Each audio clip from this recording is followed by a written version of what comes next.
Hi guys. We are in a little bit larger group because Nenad also joined us, so this is really happy. However, I hope that next time, also in connection with PFR programs, there will be a lady with us because they will promote ladies as entrepreneurs in the venture capital market, so I hope so. Well, we'll be talking about investing, and I would like to know if there are any investors on the audience as well. So please wave if you are investors. Oh, only a few. Are you planning the investments in Poland? That's great. So guys, if you would like to promote Poland as a great place to invest, what would you say to people on the audience, or when you will get back to your countries? Why is it a good idea to invest in Poland? Nenad? Well, I think it's one of the fastest growing countries in Europe. It's one of the biggest markets. And it's also got some very interesting entrepreneurs. Okay, thanks. I'll take a bite at that. I think I live in Silicon Valley, where the talent war is so difficult to attract and maintain a technical team, a sales force, and all that. Every startup goes up and down like a roller coaster, and every startup gets hit with a torpedo. And in San Francisco, your chief technology officer can go out for lunch for a falafel and never come back. You know, so I think an advantage that Poland has is that if you have a hardcore tech team, you're backed by MCI, Pitango, DN Capital, these guys will like fight for that company and hopefully not jump ship as soon as you get hit with a torpedo. Thanks. So stability of team. Daniel? Yeah, let me add another perspective. From an Israeli perspective, or the place where I come from, I look at Poland as Israel of the mid-1990s, which Great means to hear that. With that, which is the market is the VC market is developing. If you look at the fund return, those funds that actually picked it up at the embryonic phase made millions and millions. So this is the right time to come here. It may be too late in 5 years. Michelle? Yeah, the market seems to be significantly less crowded than more established ecosystems, such as in the United States or in Western Europe. And at the same time, there's a lot of talent here in Poland. So I was really impressed by the quality of people I met here during the conference, and I'm absolutely sure that Poland will be able to leverage that. And a little bit of Polish perspective from Marek. You always want to buy low, sell high, and in Poland still you can buy relatively low versus quality, and the prospects are okay, so you might be able to sell high. So now as it's settled that Poland is a good place for the investments, how do you think? What will be the hottest thing to invest within like the next 12 or 24 months? And do you think that such hottest things would be available to invest in Poland? Let's start with Nenad once more. Sure. So we changed our focus a little bit. I would say 5-10 years ago, we were still looking much more at e-commerce and things like this and marketplaces. So we still like marketplaces, but we actually, one area we really like is digital health. And I think that, you know, changes that are happening in DNA sequencing and mobile and applications. So, and another trend actually, which is a big one for both North America and Europe, is the elderly. Taking care of elderly people who are going to be, you know, a big issue for everybody. So we just invested in a company called Maven Care, which basically has a technology and a marketplace system to enable people to be able to stay in their homes and not have to go to a care center, but basically using technology to make sure they get the same care as they would have if they went into a 7/24 home. So digital health, that's one example, but lots of different areas. We saw something yesterday in the asthma space, et cetera. So. Thanks. Daniel? Yeah, I would say let's have a little bit of a broad perspective. There are many areas where Poland excels, looking at the talent, looking at the successes. But there is one area I'd like to point out. There was an investment made a couple of months ago, weeks ago, company named Modis in the area of industrial IoT. This is an area which is in deep need for solutions, and Poland has the right level of talent to address that need.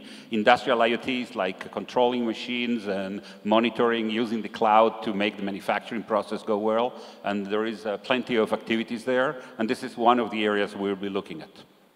Michel. Yeah, I believe going forward, the digitization of governments will be a big topic.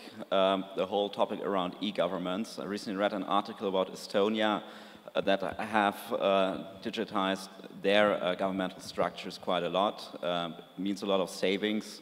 And I imagine that also other countries, including Poland, will ride this wave and how do you monetize that? More efficient.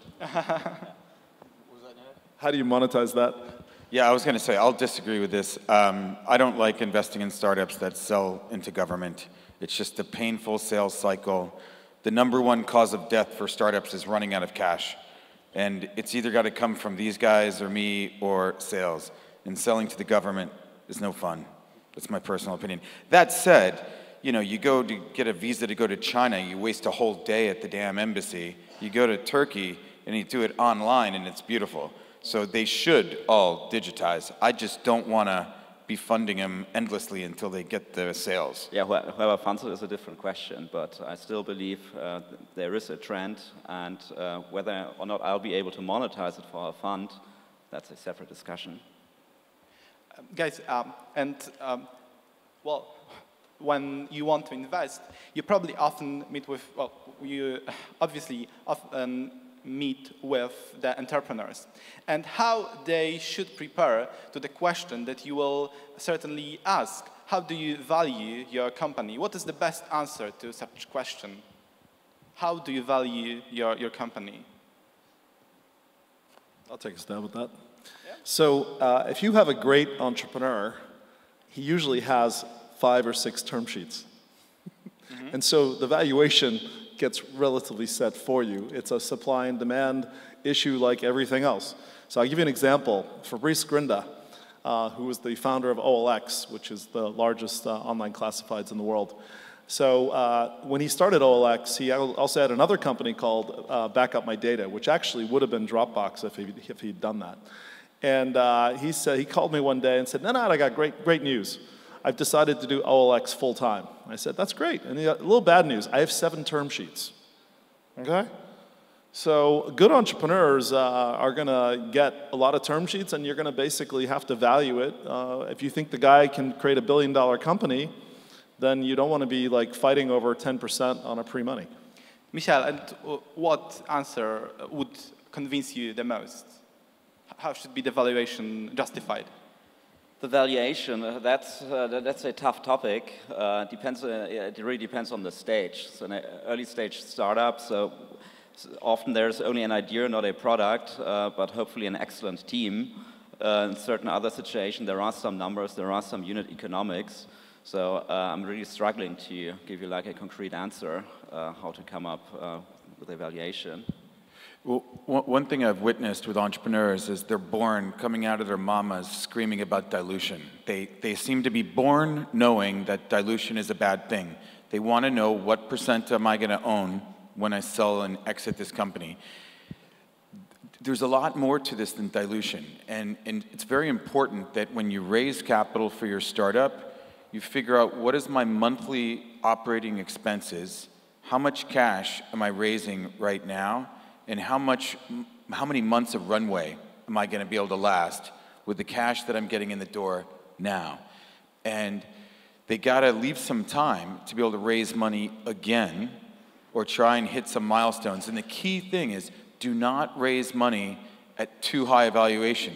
So I know Fabrice, he's great, and he's probably smart enough to know that there was funds that were offering him a higher valuation to get into his deal because they didn't have the reputation of DN Capital or Sequoia.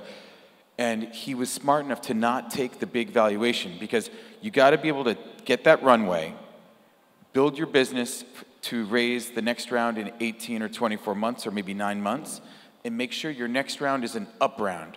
So the key is don't raise too high. Make sure your next round is a higher valuation. Thanks. Daniel, you will be managing a fund that will be a joint venture between a Polish TDJ and Israeli fund Pitango. I've read that one of the Pitango partners told once that startups are not for the pessimists, and I liked very much. However, startup business is, from the statistical perspective, more about failures than about successes, because more companies fail than succeed. So is it any important lesson that you learned from a failure of a company that you were involved as an investor? Yes, and I'm actually ducktailing what you just said, what Andrew just said. Some of the failures, I mean the colossal failures, I would say, were as a result of the company getting early excitement early on and pushing the limits of the valuation. And the failure was the inability to lure in Series B or even Series C investors. And the company just went dead. I was early promising. It was supposed to be the greatest thing since mankind was started, and it didn't happen because they were not able to raise the next fund, the next round. I see this especially important in Poland, since we are a $55 million fund, supposed to be big by Polish terms, but on the international landscape, we are really minuscule. We're really small. So my biggest risk as an investor is who's going to come in. We invest in seed, Series A, Series B. Who's going to come in and lead the Series C? If that doesn't happen, my company is dead, and my return for my investor is dead. So this is definitely my biggest risk. So when you're looking at, how do you do that? Don't push your limits of evaluation. Make sure we work together so that the company is built for the long run. Marek, do you think that pessimists can also launch startups? Sure. The thing is that reasonable pessimist is someone who collects different options. And in my past life as a venture capitalist, I really I failed mainly on investment where there was no optionality, when there was no other way to go around the problems.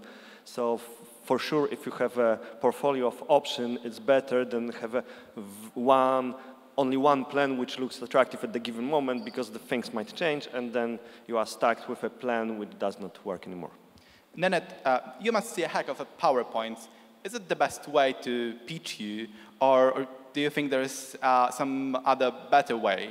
And what was the most extraordinary way used by the entrepreneurs to ask you for funding? Was it successful?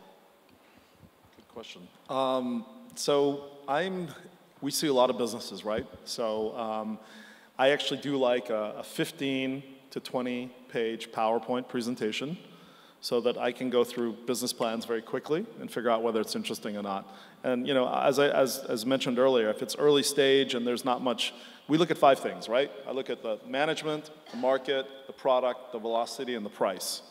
If it's super early stage, I'm not going to have much velocity and the product might not be ready, so I really want to see some good points on how big the market is, what the opportunity is, and then the quality of the team. So yeah, I'm really a DNA investor, so hence DN Capital.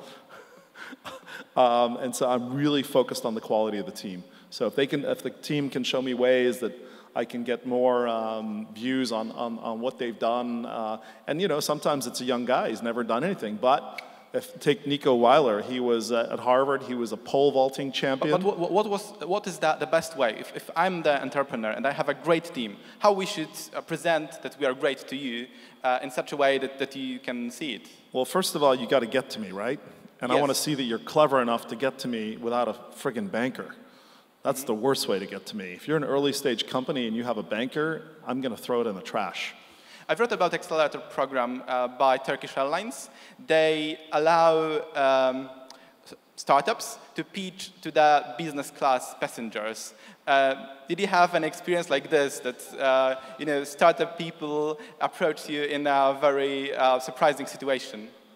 Yeah, I mean, that happens you come to a conference, it's going to happen all the time. But yeah, I mean, that's fine.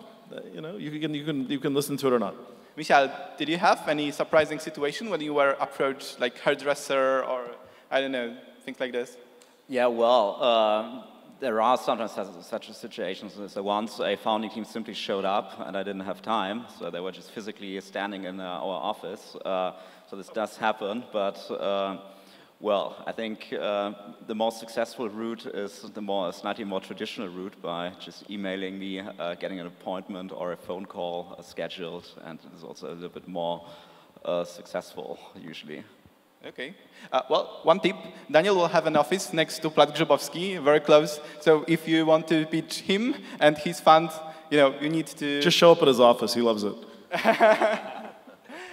Yeah, let me say something here, if you don't mind.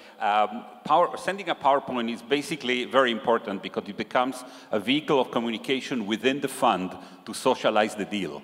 And also me as a partner, I would like to learn about the subject matter before the meeting, so you will not be actually presenting the presentation or most of it. I will be just asking a few very detailed questions. The other thing is, one of the best introduction I ever got was actually from a customer of the startup. The customer came in and say, hey, I saw the startup, it makes sense, I may use it in, if they do A, B, C, and D. You guys have money to fund them, so they do A, B, C, and D. And that was a great introduction. Andrew, there is this old Polish proverb that nie musisz kupować browaru, żeby napić się piwa, czyli you don't have to buy a brewery to drink a beer. And now that is very popular among the corporations, also in Poland, state-owned companies, to establish corporate venture capital funds. So is it necessary to have a corporate venture capital fund to start cooperation between corporations and the startups, or are there any cheaper or easier ways? Well, I think pretty much every large corporation that has a corporate development M&A team should probably have some sort of corporate venturing program, but they often make a short-term commitment to it and it gets canceled after 2 or 3 years. They don't compensate the team properly. They often brand themselves as the name of their corporation, which has got a negative brand in the startup world. And they're slow and they're doing a lot of things probably wrong. But even if they do it all wrong, they should still do it.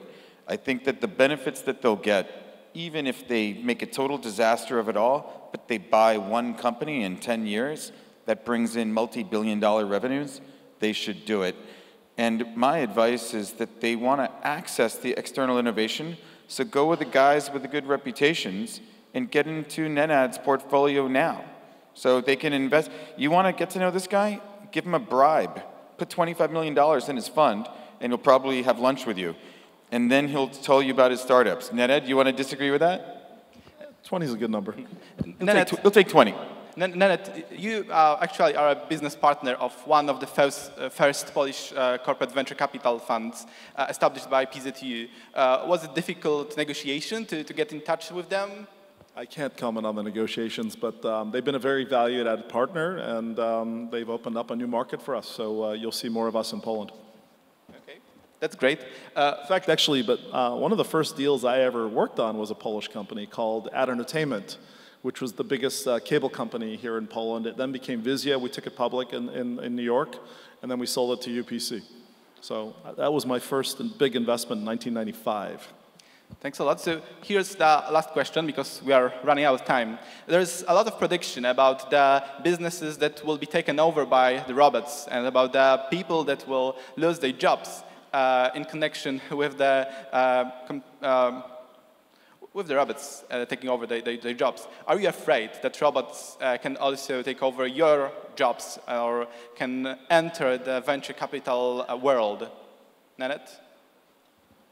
That's a very philosophical question, and I don't think we're going to answer in 2 seconds, but I would really like to have a robot as a PA that serves coffee and goes to the meeting. So I'm working on this. If anyone has one, send it to me. Okay. That's great. Get a robot do my job so I can play video games. Sounds great. Michelle? Yeah, I agree with that. I would love to have a robot who does all the work for me. But in reality, I think you can automate like automated trading systems, but venture capital is still highly customized. And I think this will be one of the sectors robots will take over last. I think if you look at China, they've benefited from this arbitrage opportunity of low-cost labor. So a factory worker in China typically would cost less than a factory worker in Ohio. The leadership in China is smart enough to know that things are getting expensive in China, and the arbitrage opportunity is going down to India and Vietnam. But unlike Trump, who thinks we're going to turn Americans into Chinese peasants and build an iPhone factory 1 square meter bigger than what they got in China, the Chinese leadership is investing in venture capital funds, investing in robots, drones, with enough artificial intelligence to do what the factory worker does, so that the factories don't leave and that keep the money pouring into the current account of the country. So I think it's essential that we all, move into this robot, artificial intelligence, and use our brains for more exciting things. You can't automate venture capital. That's like asking me to automate my relationship with my wife. That's impossible. It's very complicated. And I think that with these startups, it's all a marriage too. Generally, I don't believe that we have a choice of people versus robot. The combination of people and robots and machines is the future, and the proportions could be different. For venture capital, there will be still more human interface than robots. Well, there is a good information for you. We get some additional time. I don't know why. Maybe they like our discussion. So I'll have a few additional questions for you. Now we have to start dancing. Starting with Marek. Marek, could you help us to understand the phenomena of corporate venture capital firms in Poland? I mean, why is it now so popular to establish such funds, for example, by PZU or recently by Tauron? PZU is a very special case because it's a fund of funds, so it's not directly. Maybe in the future there will be a corporate venture capital in the PZU group. But, as I understand, this is a very good first step to establish a corporate venture capital, according, for example, to Andrew's book. Yeah, sure. I mean, as everywhere in the world, simply the corporations are not, corporate executives are not very good in taking risks, so they need a special team who is good in taking risk, and has a proper set of incentives in the model world. And the only difference to the more developed countries is that corporate venture capital funds were literally not existent in Poland, so that's why we usually start a little bit late, but then we do things very quickly, so there's a hype in Poland. Everyone wants to have a corporate venture capital. And the government is supporting this trend by setting up together a National Center for Research and Development and Polish Development Fund set up to my knowledge, the only fund of fund which is focused on investing in corporate venture fund. I don't know if you confirm that, but it will be, not PZU, is a Polish development fund with National Center for Research and Development. They set up a fund of funds which is investing along a big corporation, whatever, energy, chemical company, to create a corporate venture capital when they have half of the money comes from the corporation and half comes indirectly from the government.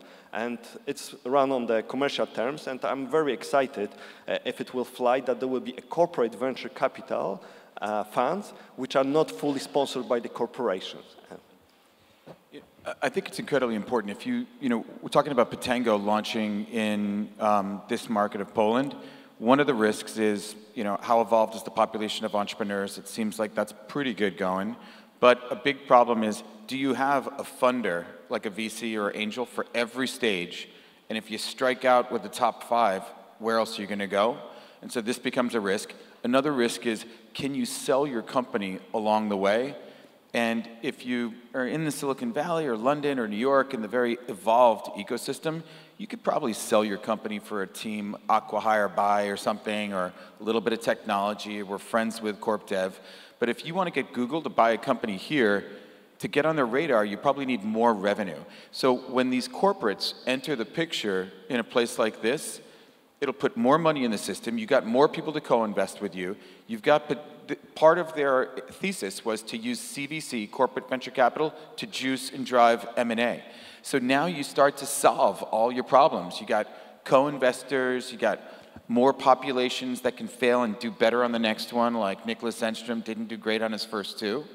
And then ultimately you got buyers. You got to have people buying the companies at every stage. They don't all work. Exactly, exactly. This is great also because on top of securing the next round of financing or increasing the likelihood of that to happen, which is a key priority for us as a venture fund here in Poland, we also get validation. So when a corporate VC actually places their bets in a company, there is something good about this company. They are doing something right, especially in a particular context. And this is in addition to the M&A opportunity that you just mentioned. Sorry, guys, since we have additional times, maybe we should give an opportunity to our audience.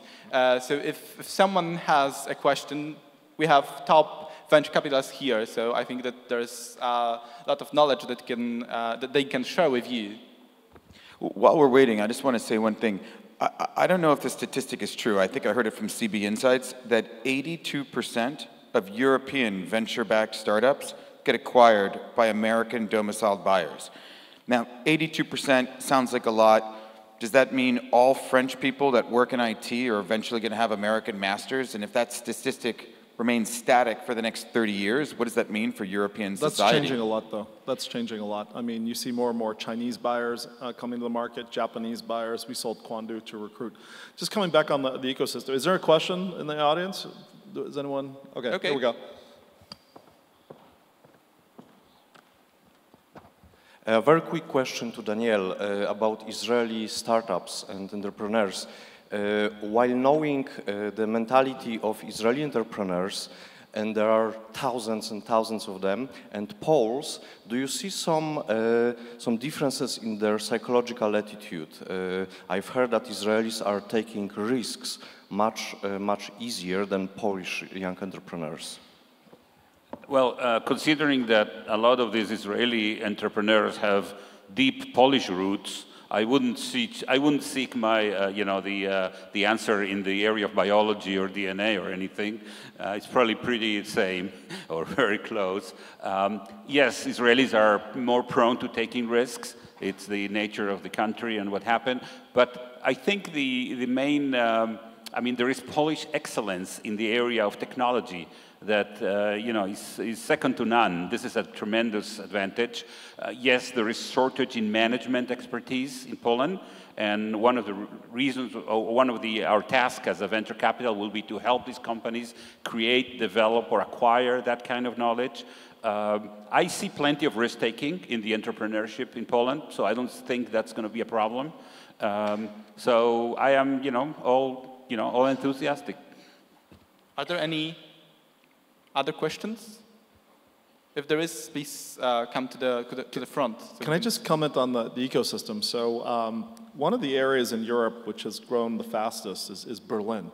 So if you take Berlin prior to 2009, 2010, it was pretty much full of government and guys smoking a lot of pot. And today, it's actually become, I think, the most vibrant eco-center in Europe. Okay? And that's really because of two guys, Oliver Samwer and Łukasz Gadowski, also a Polish guy. And they started company building. And I think that if Poland really wants to be on that stage, I think, setting up, I think company building is a good thing because people get expertise, starting companies, doing online marketing, et cetera. And I think that this is a market that if I was the Polish government, I would be studying to try to replicate that, because I think Berlin will actually surpass London in the next 10 years for startups. I have the other question for Michal. Do you want to add something? Yeah, maybe to comment on that. It has just become a self-fulfilling prophecy over time. So first there was a big lack of capital in Berlin and Germany in general. Then suddenly people got excited. There were the first business angels, then the first smaller VC funds. Now suddenly some international venture capital funds have identified Berlin and Germany as a potential target. Then universities started offering entrepreneurship courses. There was also a shift of talent, so people don't want to join consulting companies and investment banks like 10 years ago any longer, but rather join startups. So over time, with the right focus, it's definitely possible to build a suitable ecosystem. I have one other question to Daniel, because Pitango was a fund established in course of YOSMA program. And YOSMA is a very big inspiration for the Polish government, and it was connected with establishment of the Polish Development Fund. So do you think that there is an important lesson, or the most important lesson, that Poles should learn from the YOSMA experience? Yes, definitely. Our fund in Poland has as an investor the NCBR, the National Center for Research and Development, which actually took the inspiration from this YOSMA program and the INBAL program and actually combined them and did a very good promotion so that they could get the limited partners to actually invest in Poland. This is a very welcome activity. We are very happy that this happened, and they should continue. Is it something that we really should do like Israelis, or should do differently than Israelis? I think NCRD, NCBR is doing the right thing. They actually adopted the model, perfected it, made it customized for Poland, and they're on the right track. We would like to see more funds being actually spun out, because we need co-investors and we need next round followers. So this is an area where we would encourage the government to continue doing. Of course, from our perspective, our plan would be after we, for hopefully first fund successful, on the second fund, hopefully we will not need, or anybody else would not, other people will not need the government in. And once they start it, it's going to start its dynamics of its own. Thanks. I'm curious to hear what you guys think about high-tech Gründerfonds. So like Schroeder, so Germany was really lacking the business angels to invest in startups and get enough diversification to make it sane. And so they stepped in and they were just offering, I think, 500,000 euros to basically anybody. It's like your last resort. And it really did pump money into that first thing. So then like the real VCs could come in after. Do you think that is a model for Poland? I definitely agree with you. Our first two investments in Berlin both had HTGF as investors. I agree. In a market like here, where it's probably not as much seed capital as in London or Silicon Valley or et cetera, I think it would be very useful. I agree. But they are selective. They actually have a reasonable track record. They've done some great deals. So it's not just giving out to everybody and a dog. It's really, I think they've done a great, now I think they're less needed because there's so much more capital in Germany, as you mentioned. Thanks a lot. I hope we'll meet next year and comment the first results of Polish Development Fund and also Vitalo and your fund. Thanks a lot.